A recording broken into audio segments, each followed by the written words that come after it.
What's going on, everybody? This is Marcus. Before I get started, I want to thank you guys so much for your support. It really means everything to me. You guys mean so much to me. And from the bottom of my heart, thank you so much and thank you for your support.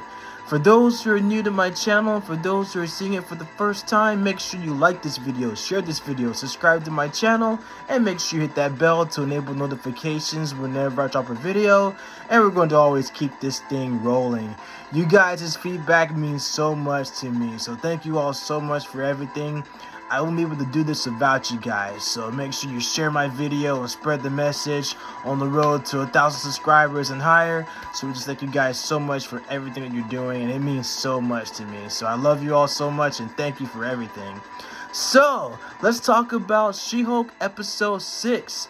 By far one of the cool episodes. Is pretty much more sitting in line to just wedding center, because basically one of Jen's friends gets married and Titania basically crashes the wedding. So there's like a lot of Easter eggs too. So when I first saw the scene, I kind of got Wedding Crashers vibes from that too. And so there was also some Twilight Zone Easter eggs as well, so a lot of Easter eggs definitely covered for sure. But I'm enjoying this series. This is by far one of my favorite series in the MCU. I'm actually kind of confused as to why people, or some people, are actually complaining about the series. I guess either being too woke or whatever. But personally, as a true fan of the She-Hulk series in the comics, if you understand her character, then you'll definitely enjoy what she brings to the fold into the MCU. So it's not that complicated at all. So, but I know sometimes people tend to find fault in something regardless, but personally speaking, for me, as a true comic book fan, I'm loving this series. It's definitely one of my favorite series in the MCU, so I'm definitely looking forward to seeing the next 3 episodes for sure. So it's definitely going to be awesome. So, but I got new rock stars next to me. Jessica Clemens is going to do the review for the Easter eggs. Of course, I just mentioned the couple, so we're gonna go ahead and break everything down. So, without further ado, I got Miss Clemens right here. She's really awesome. I love her and Eric Voss, the new Rockstars team. So we're gonna go ahead and get started. So without further ado, let's get right into it. Welcome back to New Rockstars. I'm Jessica Clemens, here to break down episode 6 of She-Hulk for you. I almost forgot how to do 6, almost did 7. This episode started a little slowly, but it was a oh my gosh, she's really cute. In the direction of a fast wedding. But I thought. Either way, the mid to end scene gave us a ton of theories as to who the Hulk King is. The intelligentsia is here and worse than ever. And also, these folks may not be Skrulls, but they may be plants. I get my voice kit. We'll get into it, and I'll point out some stuff I noticed. So let's get it on. Get it on. We open to a shot of a pink box glittered with Jen's name. It's framed with blue thistle flowers and pink thistle flowers. The contrast between the box and the tealish green box reading flowers brings you back to Titania and She-Hulk's last episode, doesn't it? Now, I've been a bridesmaid episode 5. And yes, the boxes do get more and more extravagant as you get older. Inside the bridesmaids box is a team of bride sash, succulents, heart-shaped glasses, bath bomb, lots of bride tribe junk, a letter saying, duh, of course you will, to being a bridesmaid, not even a please. Also, glitter is everywhere. Not even a Dyson could clean that up. As Shulky is packing, nicknamed by Nikki, not by me, Nikki assists. On Jen's bookshelf, we see a Shulky in the comics too. Book for traveling to Mexico, which she could have had before or after being in the lab with Bruce in Mexico. We learned this is all for the family friend Lulu, who's getting married, which Ched is also DJing. Ched is just a jack of all trades, I guess, like me. Jen also mentioned previously not talking to Lulu anymore, but maybe Lulu felt obligated to ask her to be a bridesmaid, which is kind of fishy. Jen begins talking to us, the audience, summarizing the theme of the episode like we saw in episode 1 and 3, with almost 3 minutes into the episode as well. There's no specific time that's best to break the fourth wall, but scenes where you want to feel intimate with the viewers are always a good place to start. So in this case, just making sure we're all on the same page, and this is a self-contained wedding episode. As soon as Jen steps out of the car, we hear the vibes playing by Sapphire. About switching up your vibes and flaunting that new money, baby. In this case, it's Jen's wardrobe and her confidence. This tiny barn is going to be good too. What is going to be Lulu's wedding. And if you don't know who Lulu is, this is Patty Harrison, one of the funniest comedians I've ever seen. This show has great ensemble of comedic writers, so I'm not surprised they grabbed some great LA improvisers like these folks. Lulu could be based off Louise Grant in the comics, who, after retiring as a vigilante, aka Blonde Phantom, worked alongside She-Hulk and Blake Tower, where they became best friends. Though they don't share the same name, there could be a similar energy with the character, sort of how people think Nikki to be Jill Stevens, Jen's best friend in the comic who died. We meet the friends. Blondie, aka Heather, is played by Mackenzie Kurtz, and the other one on the left is played by Abigail as Mina. Let me tell you, these are some mean girls, just like the movie, and it fits perfectly. Mean Girls. Wedding's on Thursday, it's a Wednesday, and they're all rocking pink. They also mentioned this toned up for the big day workout plan, which we didn't see in the invitation box, and also just seemed really weird to send your bridesmaid. Lulu pulled Jen aside to chastise her for arriving as She-Hulk and taking the attention away from her. But in reality, I think Lulu and this wedding may be a big plan to help grab Jen's DNA or blood sample. Hear me out. There's a ton of red flags, you guys. One, she wants Jen out of She-Hulk form, which is pretty vulnerable. Two, she invited Jen to her wedding, and they haven't spoken in years. Even Jen was a little skeptical. Also, who's the damn groom? Where is Adam? Third, I'm sorry, but there's no food at this wedding. The vibes are a little off at this venue, and I think we can all feel it. Four, Josh is, as Whitney says in our recent Rogue Theory, a Barney Stinson. It's too much, it's too easy, and it's like, what a coincidence for him. Number 5, side note, when Lulu asked Jen if she's dating anyone, this could have been information she needed to pass to Josh to further whatever dastardly plan they have. I may be completely wrong, I might be theorizing too hard, but I just think we should keep an eye out because this wedding is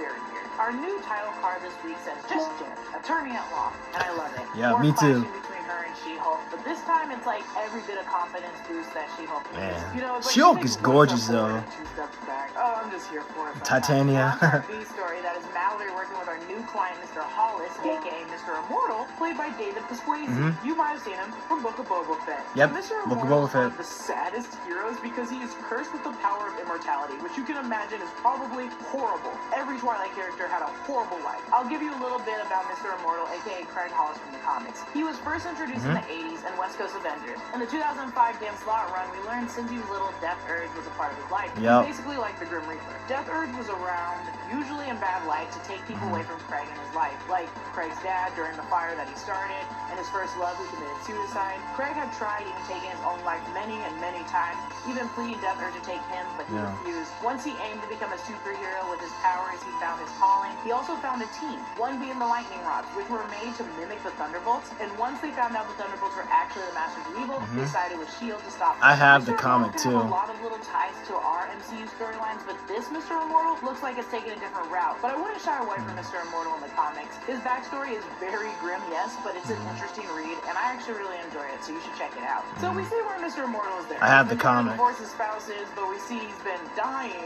and resurrecting himself later. I know what you're thinking. Can you get out of a marriage if you die and then come back to life? Technically, yeah, you can. In the eyes of the law, a missing person is presumed dead if they're missing for 7 years or more. And the fact that marriages end at death of a spouse, according to the California Family Code, the marriage is void if it's generally believed that the former spouse is a dead person. So Hollis checks both those boxes. But what makes this an unwinnable case is the intent knowing he can come back to life at any moment. Also, I just have to mention, he walked into traffic to get out of talking about his divorce, and in the comics, Death Urge got him to do that as a child. The men on this show. Also, I'm a good guy. If you say you're a good guy, chances are you're not a good guy, Mr. Immortal. Nah. Once Mr. Immortal jumps out the window and lands onto Hickman's security service vehicle, this is for Kyle Hickman, the art department coordinator. There's also a QR code. When you scan it, it takes you to the Marvel site to a free comic of the West Coast Avengers. There it is. We find out that not only is Twilight canon in the MCU, but Lulu has dated both Taylor Lautner and Robert Pattinson, which truly will piss me off if it's true. If you're watching this and you were born in 2006 or later, you probably missed the war that was Team Jacob and Team Edward, and I think we all know where I stand on Team Jacob. Sad thing is, I took this photo like 2 years ago. Vampires versus werewolves. Either way, guess who makes an entrance to the wedding party? It's Titania. She's also sporting the loudest outfit possible with boss earrings, so I can't even be completely mad. We meet Josh, played by Trevor Salter, and I really want to like Josh, you guys. I really do. I really want everything for Jen to be good, but like, this is just too good to be true right now. The next day, we're introduced to each of Mr. Immortal's former spouses. Only a few of them are credited. His ex-wife, 1, 2, 3, and 4 are played by Heidi Rue, Luciana Scarano, Bree Shannon, Wanda Winston, and the ex-husband, number 1, played by Gregory Nassif St. John. And one of them brings up a video of the death stunt on the Intelligentsia website. Now, the Intelligentsia in the comics are first seen in Fall of Hulk, Alpha number 1, and was a super supervillain organization led at one point by the leader, then by MODOK. They originally the set Mad their sights Thinkers on in that amassing all group too. knowledge and intel, but later when they disbanded and got back together, MODOK led them to defeat Hulk and try taking over the world. We could see one, if not both characters soon, since we can expect to see MODOK and Ant-Man and Lost Quantumania and the leader in the New World Order. But this series is set in the Intelligentsia as a website, the one for hateful man babies. We also got a shot of Nikki's notes regarding the case, where she wrote things like child support, probably in regards to Spencer Jr. and New Orleans Jazz. next to New Orleans Jazz Fest. She needs those pics. Amy, who's married to Roger, so clearly this man was given fake names, fake identity, fake debts. This man surely can't win. I just can't allow it. It's the day of the wedding. We're back at the small barn. It could be me, but I think these dresses are ugly. This is a breakdown video, so I have to break down everything, you guys, including this wretched scene where they have Jen doing the groomsmen laundry because they are playing Mario Kart on their Switch. What Heather I love Mario Kart though. Sports. It's basically professional gaming with those giant tournaments. Home to ones like Overwatch, League of Legends, the Valorant ones are my favorite. This was actually my first gig when I moved to LA, was working for a giant league tournament, and it was really wild. Also, I don't care whose wedding it is. I'll walk with that damn dog. He is so cute, even if he's leaking and half alive. But that's the animal lover in me. The petty bridesmaid would smack you right up. Also, I don't find anything about Jonathan the dog in the comics, but there is a Jonathan the Wolverine from Marvel Comics that's really funny. He's like a giant bear. Yeah. I'm all about attention to detail. A giant bear too though. Like totally. I mean, that's a big thing though. Former spouses. He mentions his share in Apple in 1981, which would be a ton of money by now. He also mentions all the gold left to him by his first wife, Baroness Cromwell, who has to be Elizabeth Seymour, who was King Henry's third wife, James Seymour's sister. So it's safe to assume this dude was posing as another man who could have been John Paulette, Baroness Cromwell's third husband. Thank you, Six the Musical. Or it could be in Marvel Comics, the person also known as Lily Cromwell, aka Baroness Blood. Since we're getting into more spooky stuff in the MCU, I'm fine with either characters. I love history and I love spooky. Clearly, Me too. None of this works because one wife has a child with him, married to him for 3 years, while one was married to him for 18 years. So rightfully, they start to argue about the length of their relationship, mirroring the rate that they should each acquire. And Mr. Immortal can't jump out a window for this one, baby. No, he was gonna totally jump again. Like Johnny Depp's Willy Wonka, the inferior one. It's like Willy Wonka. Record box. I also wait a minute. Quickly, don't you fight me on this because the squirrels was too stupid. Well, yeah. Anyways, his shirt and record box match his stage name, DJ Incredible Hulk. And let me tell you, if I became a Hulk, I can name at least 12 people in my family that would try making money off me. Jen decides to drink herself happy in a classic wedding bop. Annie Lennox is walking on broken glass. Yes, it's a wedding bop, but also the music video is the scene for also another wedding. Not quite the same wedding, but the same start to drink and let loose kind of wedding. Also, the support from Chen in the background is chef kiss. While Jen is dancing it up, Nikki's being the best paralegal, divvying up the money for Mr. Immortal's former spouses. Let's get into a little bit of it because I just like drama. Sebastian is reimbursed for the Lake Lawn Mausoleum. This is a New Orleans funeral home, so it makes sense that why it was a jazz funeral, basically. Taylor gets 2 years back pay for quitting her job to help Paul run a rare jade shop, Green. Nikki's awesome, by the way. Which I assume is in California. Okay, thank you, guys. Cali. Cheryl, the mom, is just getting straight money, baby. And Amy gets a sincere apology and meaningful eye contact lasting at least 15, now 20 seconds, which seems like what she wanted, so kudos. Nikki did a damn good job. And peep her pin, it's the flag to the Philippines. I love it. Nikki and Ginger Gonzaga represent, baby. Jen represent, girl. She's trying to get a hold of him. It's been weeks, months, days. She doesn't even know anymore. He's just been off-world for that long. Now, I'm no mathematician. I had to go to a lot of my friends for this, but I'm going to try breaking down how long it's going to take him to get to Sakaar and make sure he's not actually still on the ship. So, Earth's in the Milky Way, and Sakaar is allegedly part of the Fornax dwarf galaxy, so that's 450,000 light years away from us. If the speed of light is 186,000 miles per second, you want to turn those seconds into years. You multiply 186,000 by 60 seconds in a minute, 60 minutes in an hour, 24 hours in a day, 365 days in a year, giving upwards of like 5.9 trillion miles a year. If we were on a shuttle going 5 miles per hour, it would take 37,200 human years of travel, just that one light year. So we're going to times that by 450,000. That's over a trillion years. And that's just human distance. But we know in Guardians of the Galaxy, with jumping and going through wormholes, they can travel 183 light years per second. So divide that by 450,000, then divide that by 60 seconds. We're a little over 40 minutes to travel to Sakaar. So he's kind of just hanging out, not answering his phone. Also, I don't know if that's completely correct, but I went to 5 different people.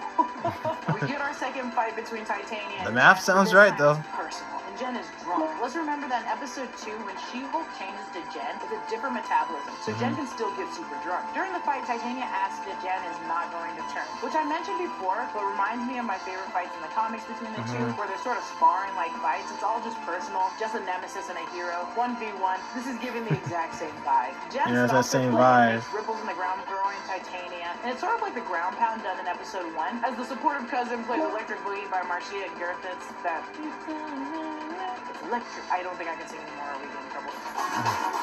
Yet another one in Bop, not necessarily a fight. Aw, Jessica, I love you. Titania literally eats shit. She literally falls on the ground, and everyone gasps in unison. And I remember during this scene, I went, "Oh, her teeth, her veneers." And if you Yeah, don't her know what veneers are are, teeth. they're literally what every influencer in Hollywood gets, so it makes sense that Titania would have them by now. As Titania leaves, Chad honks this horn. And what DJ has a horn? When Lulu sees Jen as She-Hulk, I can't tell if she's drunk, playing it off that it's okay. This is one of the many faces Patty Harrison has, and I can't read her, but this is why I love her so much. We finally see the Intelligentsia website. Yeah, the Intelligentsia. Let me tell you, it's bleh. We see the trending videos, top 10 best travel destinations. The thumbnail features Cookeville, Tennessee. Real rubber guy. Tennessee. When I called my mom and asked her about Cookeville, she said, "Yeah, I'm not surprised it's featured on a website like that." So there you go. But also in 1999, Cookeville. I want to point out on the screen, Real Rubber Guy was actually there too, so it could be a hint of Mr. Fantastic. So, Bomb causing a Nexus event in Loki episode 2. So I think that's more important than my mom's note. 24-hour loop of countryside driving. Why would anyone want that? Slutty She-Hulk, and we're recreating famous artwork. That one sounds fun. The Video Friend Center is Mr. Immortal jumping out of the window onto the security car titled "Weird Rubber Guy Falls Off Building and Lives." Had to be taken by that biker dude from this angle. Also, Mallory and Nikki are well, yeah, that at first I thought it was Mr. Fantastic, but then of course Mr. Immortal, who basically can contort his body whenever he supposedly dies or lands on the concrete. So yeah, that kind of makes sense too. Tequila and blatant single barrel bourbon. Okay, and also I just love this broken window behind them that's fixed with wood. We also find out Mallory's married with a child. She doesn't have children or a husband in the comics, so this is new, and we can theorize who it might be all day long. But not now. I don't have enough time. Ain't nobody got time for that. When you try to click on another video, you need to be a member of the website. You must get Hulk King's approval. It also gives us the Hulk King? Wait, what the hell? The sound is like the one from Jurassic Park that Samuel L. Jackson can't bypass the hacker. Now there's a Hulk King in the comics, but I think this is clearly a nod to the leader, but not necessarily the leader. I think the actual Hulk King will be Todd, who works underneath the leader, because we're getting ready for Captain America New World Order as is. To create an account, Nikki deduces you need to come off as some type of guy using the account, some horrible kind of guy. So she gives herself a username, She-Hulk Sucks 000. Her first name is anonymous, last name a bit, LOL no. The city is the internet, and the country is Norway. The interests are Bigfoot, Bitcoin USA, exercise, Bitcoin. protein, Oh my gosh. I'm into 2 of those things. Try to guess what it is. Their bio basically says, "I'm into hunting, cryptocurrency, and some incel nonsense." You get the idea. This is just a woman-hating macho man waving himbo rainbow. Right. Rainbow.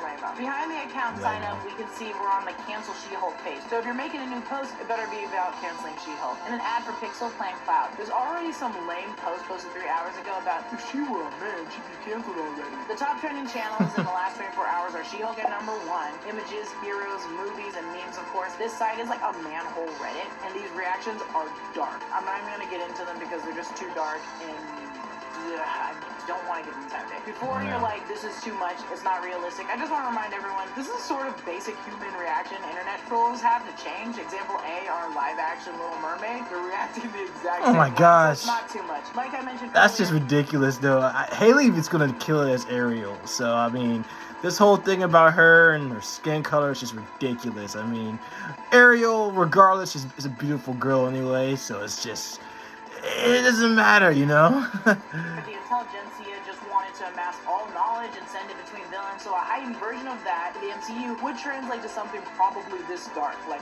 the dark Reddit. Currently, Jen is on a date with Josh. I don't know what's with Jen and getting fries, but maybe it's a good sign that these fries aren't to go, like they were for Arthur, because, you know, he turned out to be a butthole. Either way, Jen Butthole, yeah. Plate with Josh, and I'm suspicious of every man on the show now. I think he could be a plant, and maybe Todd and some of the other men that went on dates with She-Hulk talked, and they're basically building the right man for her. I hate this, and I hope I'm wrong, but I just can't trust him right now. We see the Hulk King message to one of the lab computers that's diagnosing Jen's gamma range, her macro blood levels. We also get another A113 Pixar reference like in episode 3. These look exactly like the same information from the lab when Bruce was working on Jen, but as you can see, this is all Jen Walters' records. Nothing saying She-Hulk here. When I compare it to the screen in episode 1, her gamma is shooting up on Bruce's screen opposed to this one, but they can see her currently on a date with Josh, so they're tracking her by satellite. Also, we get the names and the credits for the lab workers, Sean Goulding and Justin Randall Brooks, who sort of look like the guy right in the trailer with Leapfrog, but I could be mistaken. We see the broken syringe the wrecking crew tried to use.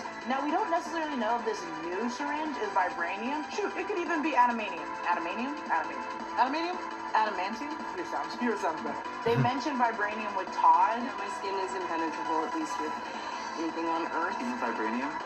Why? Do you have some on you? You want to test it out? But it could literally be anything. They could be just doing trial and error. We get new courtroom illustrations, the gang from the wedding, and series of different photo booth photos. Ched kissing the bride, Lumbu in one. Titania getting her veneers fixed up. She's probably vlogging it. The 20-second direct eye contact and an apology to Amy. That's everything I spotted in episode 6 of She-Hulk. Follow me on Twitter and Instagram at Lulu_Clemens. Follow New Rockstars. Subscribe to New Rockstars for more breakdowns of everything you love. Thanks for watching. Someone bring me Jonathan! Darwin? Oh, Jennifer, man, that's just so cool. Jessica's awesome, but Jennifer, regardless of her form, she's awesome as well. But love Jessica Clemens. One thing I do want to point out, Ched actually looks exactly like Little John, the rapper. So I was thinking like the glasses and the hair and everything looks exactly like him. So it's totally hilarious.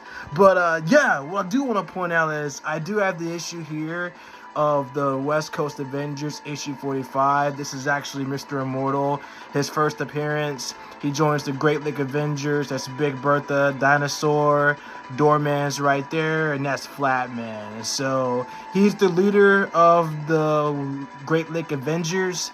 And so basically, of course, which has already been discovered, he can't die.